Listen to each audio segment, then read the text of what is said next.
আজ বানাবো পেঁপের রেসিপি। একটা গোটা পেঁপে নিয়ে নিয়েছি, খোসাগুলো ছাড়িয়ে ধুয়ে পরিষ্কার করে পেঁয়াজ ঘষা মেশিনে বেশ ঝিরিঝিরি করে ঘষে নিয়েছি।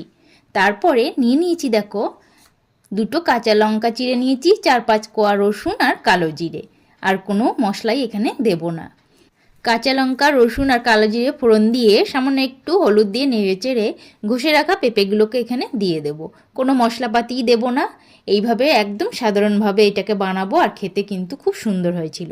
সামান্য একটু লবণ দিয়ে একটু নেড়ে চেড়ে নেব। ঢাকা দিলেও চলে, না দিলেও চলে।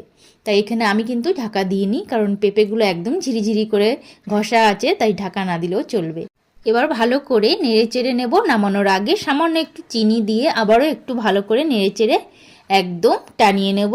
তো হয়ে গেল আজকের এই পেঁপে রেসিপিটা। এটা কিন্তু ভীষণ ভালো লাগে খেতে আর বেশ পুষ্টিকর খাদ্য। তো টাটা, সবাই ভালো থেকো।